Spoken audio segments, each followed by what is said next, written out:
memiliki tujuan yang sama, memiliki visi yang sama, ataupun memiliki misi yang sama.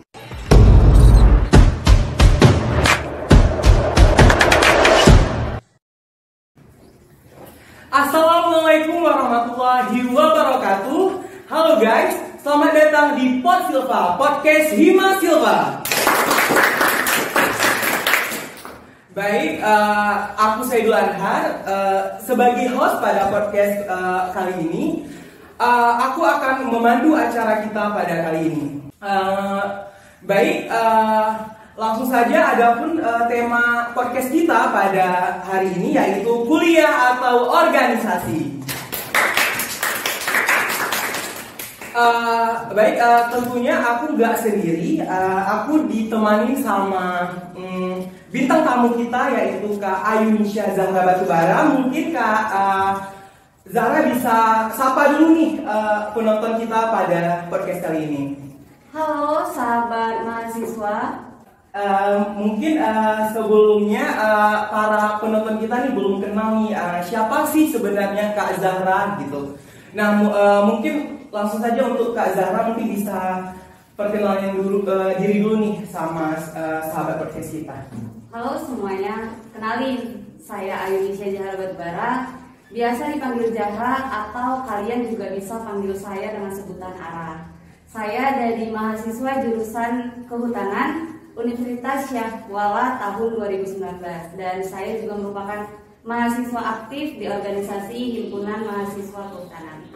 Waduh, luar biasa. Mungkin penonton yang di sini bisa tepuk tangan dulu ya. Mungkin aku kali ini langsung saja ya, mungkin untuk nanya-nanya nih sama Kak Zahra. Mungkin hari ini tema yang sangat menarik yaitu kuliah atau organisasi nih Kak. Nah mungkin para sahabat podcast kita nih masih bingung nih. Nah sebenarnya harus milih organisasi atau milih kuliah gitu. Nah mungkin langsung saja untuk pertanyaan pertama nih Kak. Nah sebenarnya menurut Kak Ara sendiri apa sih organisasi itu? Baik, jadi menurut saya organisasi itu sebuah wadah nih, wadah atau tempat di mana kita itu bisa mengembangkan apapun bakat ataupun minat yang kita punya. Jadi selagi ada organisasi, itulah tempat di mana kita bisa mengembangkan bakat kita bisa mengembangkan minat kita, dan kita juga bisa menambah banyak relasi-relasi di dalam organisasi tersebut. Dan di mana di dalam wadah tersebut kita bersama orang-orang yang memiliki tujuan yang sama, memiliki visi yang sama, ataupun memiliki misi yang sama. Nah, mungkin menurut Kak Zahra, mungkin organisasi ini perlu sebenarnya. Nah, untuk pertanyaan selanjutnya, nah menurut Kak Ara sendiri, apa sih tujuan dari organisasi ini? Baik, sebelum lebih jauh ke tujuan organisasi, mungkin saya akan menjelaskan sedikit juga mengenai organisasi itu. Organisasi itu ada 3 nih. Nah, apa aja tuh Kak? Jadi yang pertama itu ada organisasi internal. Organisasi internal itu ya misal kayak BEM, DTM, HMJ, gitu kan. Dimana di dalam organisasi internal itu dia membahas perihal tentang ruang lingkup mahasiswa aktif kayak gitu kan, yang dimana itu di bawah legislatif ataupun eksekutif gitu. Untuk yang kedua itu kita di organisasi itu ada organisasi luar atau biasa disebut dengan paguyuban. Nah untuk organisasi luar ini biasa dia lebih mengarah kepada pengkaderan, so kayak ke leadership atau apa kayak gitu kan. Lalu yang ketiga mungkin sahabat mahasiswa juga udah gak asing lagi nih, dimana kita dari organisasi memiliki UKM, unit kegiatan mahasiswa. Nah di UKM itu sendiri kita lebih terperinci nih, misal kayak ada UKM seni gitu ya, UKM bulu tangkis atau olahraga kayak gitu. Di situ kita bisa mengeluarkan bakat-bakat kita yang mungkin terpendam dan kita nggak tahu nih mau kita bawa kemana gitu. Nah jadi untuk tujuan organisasi ini sendiri ya menurut saya sangat banyak kayak gitu. Ya seperti tadi kita bisa mengembangkan bakat kita kayak gitu kan. Misal kita hobi banget nih main gitar, cuman kita di rumah merasa kayak aduh nggak enak banget kayak gitu kan main gitar sendiri kayak. Mungkin kayak butuh teman gitu ya kan? Benar banget. Kita kayak butuh teman kayak gitu. Kemana sih kita harus pergi untuk cari teman kayak gitu kan? Mungkin dari kebiasaan kita main gitar itu kita bisa berjalan ke jenjang yang lebih tinggi kayak gitu. Nah, kita kembangkannya itu di organisasi UKM tadi kayak gitu. Jadi yang pertama itu kita bisa mengembangkan bakat kita. Yang kedua seperti yang saya bilang di awal, kita bisa menambah relasi kayak gitu. Karena relasi ini benar-benar sangat kalian butuhkan dan kita butuhkan. Perlu gitu ya kan? Perlu banget sih, relasi itu perlu banget. Dan relasi ini sangat banyak kita jumpai saat kita udah aktif nih di organisasi. Misal organisasi itu banyak banget eventnya kayak gitu kan. Banget. Jadi ketika kita ikut sebuah acara, event kayak gitu, pasti organisasi ini banyak mengundang orang-orang penting nih kayak gitu. Jadi kalau misalnya kita aktif di dalam organisasi, relasi itu sangat banyak sama kita. Dan menurut saya relasi itu bisa menjadi support system terbesar sih sama kita untuk, karena abis dari kuliah nih kita tuh kerja capek gitu teman-teman kita itu mungkin setelah kuliah tamat dari orang sukses, itu bisa jadi relasi kita. Betul. Mungkin apa yang disampaikan oleh Kak Zahra tadi, mungkin tujuan dari organisasi ini banyak dan sangat penting gitu ya Kak. Nah, mungkin menurut Kak Zahra sendiri ini bagaimana pandangan Kakak tentang mahasiswa yang berorganisasi? Kalau menurut saya, mungkin yang saya lihat selama ini ya, karena ya mungkin di kuliah saya juga aktif organisasi, mungkin di SMA juga saya sudah aktif organisasi. Yang saya lihat orang-orang yang berorganisasi ini lebih bisa manajemen waktu, itu yang pertama. Yang kedua, mereka bisa, yang penting tuh mereka sangat bisa memimpin diri mereka sendiri, karena ya mau bagaimanapun yang memimpin diri kita ya harus diri kita sendiri kayak gitu kan. Dan orang-orang organisasi itu yang sekarang juga sangat dibutuhkan, mereka pandai untuk public speaking. Betul. Public speaking ini sebenarnya sangat perlu ya Kak, karena sangat dibutuhkan di dunia perkuliahan kita. Public speakingnya benar-benar banget. Dan sekarang juga public speaking itu sangat perlu untuk misal kita banyak event nih, karena kan sekarang banyak talk show, itu sangat dibutuhkan banget tuh public speaking kita. Setuju. Itu yang saya lihat orang-orang yang berorganisasi seperti itu, dan mereka lebih aware nih sesama teman. Betul. Karena mereka banyak banget kayak mereka menghadapi orang yang nggak cuma satu sifat kayak gitu, pasti banyak sifat, beragam gitu ya, sifat, karakter gitu ya. Betul.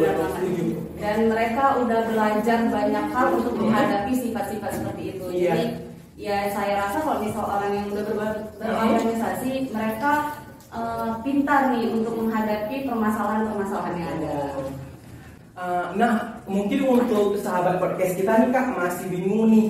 Nah, sebenarnya gimana sih cara bagi waktu antara kuliah dengan organisasi gitu? Baik, jadi menurut saya time management itu bukan hal yang utama, walaupun time management itu sangat penting untuk kita kayak gitu. Tapi yang penting bagi saya yang harus diutamakan itu fundamental skill kayak gitu. Jadi dimana kita bisa memiliki performa nih dalam belajar. Kalau misalnya kita memiliki performa dalam belajar, kita merasa oke nih kemana aja kayak gitu. Iya, aku mau bergerak ke sini oke aja, enjoy aja, karena kita punya performa di dalam itu gitu. Jadi yang harus kita lihat itu kita punya learn the basic kayak gitu. Jadi learn the basic itu kita tahu, misal kita mau belajar, tapi kita harus belajar juga caranya belajar kayak gitu. Jadi banyak banget kalau misalnya saya itu ibarat kayak yang mau bergerak ke sini, ya ayo kayak gitu. Karena kita udah tahu arahnya kemana seperti itu. Yang kedua itu mungkin kayak kita punya batas bawah. Maksud batas bawah itu baseline, kayak ini bukan antara kuliah atau organisasi, tapi kita ibaratkan kita ambil satu titik nih, sama kayak kuliah. Jadi batas bawahnya itu kalau dari saya mungkin kita ibarat kayak aku kuliah IPK aku harus 3 kayak gitu. Itu titik 3 itu kayak ya udah pencapaian itu titik 3. Target ya benar. Targetnya titik 3 gitu. Jadi 3.0 kayak gitu kan. Jadi di kuliah itu kita fokuskan ibarat kayak ya minimal nggak ada mata kuliah yang harus diulang kayak gitu. Jadi untuk organisasinya sendiri juga itu nggak melenceng kayak gitu, karena yang kita fokuskan udah ada, target kita udah ada, jadi terbagi fokusnya itu nggak susah seperti itu. Jadi ya menurut saya learn the basic dan baseline itu sangat penting sih. Yang pertama yang mungkin dari fundamental itu sendiri gitu. Mungkin untuk selanjutnya nih Kak, nah kalau menurut Kak Zahra sendiri nih, nah mana yang lebih Kakak prioritaskan antara kuliah atau organisasi? Baik, jadi yang harus dipungkiri seperti itu, kuliah itu tetap harus nomor satu. Paling penting gitu ya? Paling penting. Apapun ceritanya, kuliah itu harus tetap nomor satu. Harus diutamakan kuliah dulu gitu ya. Tapi di sisi itu, kalau misalnya kita nih mengutamakan kuliah di dalam organisasi itu, misal di dalam organisasi ada sebuah program kerja bukan? Jadi kayak misalnya kita ada program kerja nih di bulan 10, tapi kita bisa ada kuliah yang benar-benar harus kita selesaikan. Nah dari situ kalau misalnya kita memprioritaskan kuliah kayak gitu, kita menjadi mahasiswa yang lebih aktif kayak gitu dibandingkan teman-teman yang lain. Kenapa? Karena kita pasti akan mengejar target. Kayak aku harus cepat siap biar organisasi aku juga bisa jalan. Gitu ya. Jadi setiap ada tugas tuh kita kayak, aku harus kasih effort lebih nih kayak gitu biar harus semuanya usaha banget gitu ya. Benar banget. Jadi kayak kita lebih, kalau saya bilangnya kita lebih unggul daripada yang lain kayak gitu. Maksudnya kita bisa membagi dua hal dalam satu waktu kayak gitu. Jadi ada effort lebih dari diri kita, mengangkat diri kita untuk lebih semangat gitu tadi, karena ada support system itu tadi. Jadi kita merasa ya kuliah aku harus siap, program aku harus jalan seperti itu. Jadi ya sebenarnya prioritas itu sangat penting. Jadi kenapa penting itu karena kayak gini, misal ada satu waktu di mana keduanya itu jalan bersamaan di waktu yang sama. Kalau kita nggak punya prioritas, kita nggak tahu kita harus apa. Karena kita nggak bisa gitu ya Kak kita. Benar. Karena kita nggak bisa mengatur waktu itu secara bersamaan. Harus ada satu prioritas yang maksudnya harus ada satu hal yang harus kita prioritaskan seperti itu. Nah mungkin menurut Kak Zahra itu kuliah ini yang paling utama gitu, tapi organisasi juga nggak kalah penting nih berarti ya Kak. Nah mungkin untuk selanjutnya apa sih feedback yang Kakak dapatkan selama Kakak ikut organisasi di dunia perkuliahan ini? Feedback ya? Kalau feedback tuh banyak banget sih menurut saya. Yang tadi di awalnya saya juga sudah mengatakan perihal tentang public speaking gitu. Public speaking tuh di dunia perkuliahan misalnya presentasi. Presentasi itu nilainya besar banget menurut saya. Jadi ya terkadang nggak bisa dipungkiri, presentasi di depan teman-teman sendiri pun kita kayak kayak gemetar gitu masih ya. Benar banget. Itu masih teman kayak gitu. Kita belum ada jumpa orang-orang yang punya jabatan besar gitu, atau punya jabatan gitu ya. Benar banget.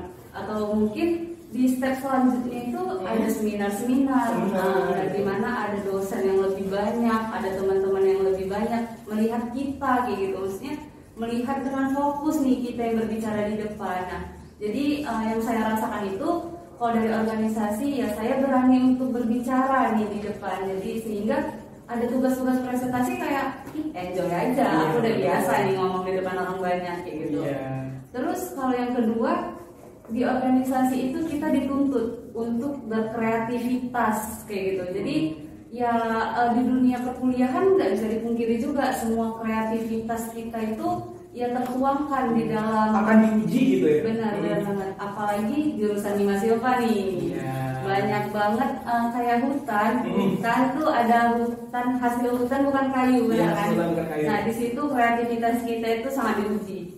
Kreativitas kita itu harus kita kembangkan, harus kita keluarkan semuanya. Gimana caranya hasil hutan itu bisa terrealisasi dengan baik gitu. Jadi hasil hutan kita nggak kita biarkan begitu saja gitu. Jadi untuk anak Himasioka itu organisasi penting banget. Jadi hasil hutan itu kayak ya kita udah kuliah nih di jurusan kehutanan, masa mau disia-siakan gitu aja gitu. jangankan dari HHBK-nya, dari hasil hutan kayunya sendiri pun bisa dijadikan banyak bangku, kursi, lemari dan lain-lain. Itu semua dari kreativitas kita sendiri. Kalau kita nggak punya kreativitas, kursi, bangku, hasil lemari itu nggak ada. Mungkin nggak ada ya? Nggak ada. Iya, betul.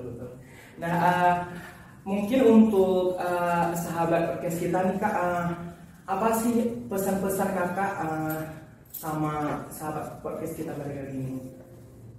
Mungkin kalau pesan kayak ya kalian yang merasa kayak organisasi ini berat, itu jangan ngedoktrin diri sendiri kayak aduh banyak kali program kerja yang harus aku jalani, jangan merasa itu beban kayak gitu. Kita harus merasa itu sebuah, ya kalau misalnya kita berada di organisasi itu berarti yang saya bilang di awal kan kita punya kayak basic dimana kita punya kemampuan yang diri kita sendiri aja kita belum tahu gitu. Tapi di dalam organisasi itu kita bisa tuangkan tuh semuanya, jadi nikmatin aja gitu, jalanin aja gitu, enjoy. Jadi ibarat kayak ya kalian ngedoktrin diri sendiri nih, aku suka ini kayak gitu. Jadi apapun hal yang kalian kerjakan kalau itu kalian sukai, itu kayak mulus aja jalannya kayak gitu. Tapi kalau kalian ngedoktrin diri kalian, aduh berat banget kayak gitu, beban terus gitu ya, beban banget.